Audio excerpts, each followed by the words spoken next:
Membaca dan mencermati seluruh nota pembelaan para terdakwa adalah secara keseluruhan materi pembelaan tersebut, sekalipun penuntut umum menilai bahwa nota pembelaan yang memutarbalikkan fakta melalui tafsiran ulang fakta yang sudah jelas agar seolah-olah terdakwa tidak bersalah dengan cara kami menentukan replik atau jawaban atas nota pembelaan tersebut. Melalui replik ini surat tuntutan untuk seluruhnya dan menolak seluruh dalil nota pembelaan penasihat hukum mereka secara sistematis sesuai dengan fakta yang telah terungkap melalui alat bukti yang sah, bahwa penasihat hukum mendalilkan perkara aku seharusnya tunduk pada paradigma hukum pidana hubungan kausalitas yang kuat antara niat jahat yang ditindaklanjuti dengan perbuatan mensisi mensitria demi memperkaya diri atau orang lain atau suatu korporasi yang dampak pada terhambatnya menggunakan kualitas pendidikan anak-anak di Indonesia. Hal ini adalah tindak pidana korupsi. Hal terjadi kerugian keuangan negara maka mekanisme adalah melalui APIP. Sedangkan kesalahan agama yang dimilikinya, pejabat tersebut sengaja membuat sebuah kesalahan dalam 3 mengakibatkan terjadinya kerugian keuangan negara.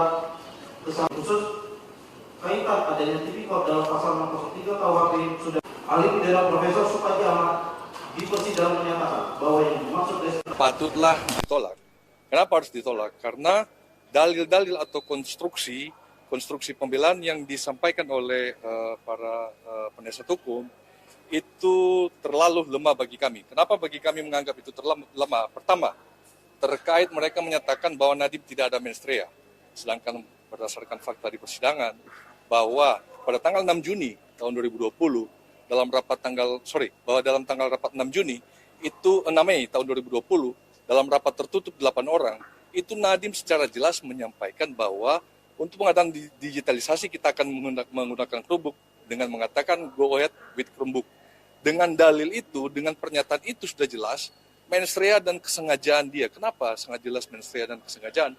Karena dia sudah tahu berbagai anggota PNS-nya, direkturnya itu menolak penggunaan Chromebook.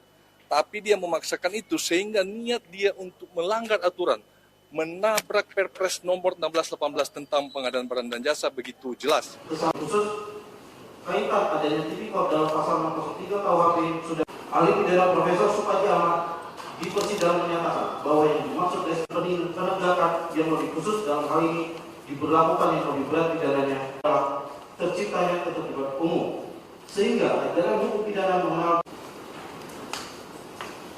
sehingga tidak ada satu. Saya terus terang sangat sedih mendengar replik tadi dari pihak kejaksaan.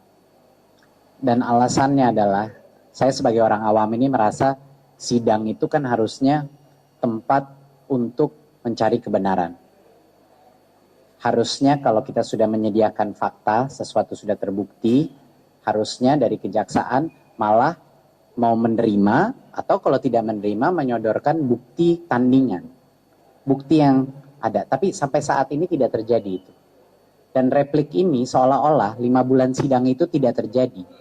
Jadi semua fakta-fakta yang sudah dibuktikan dalam persidangan, sudah dijawab, itu diabaikan saja lalu dilanjutkan. Dan seperti yang Bang Zaid tadi bilang, malah lebih daripada mengabaikan bukti, narasinya berubah dari dakwaan. Jadi narasi yang tadi replik itu bukan narasi awal. Sehingga sekarang ceritanya adalah mengenai white collar crime. Nah ini hal yang begitu menyedihkan.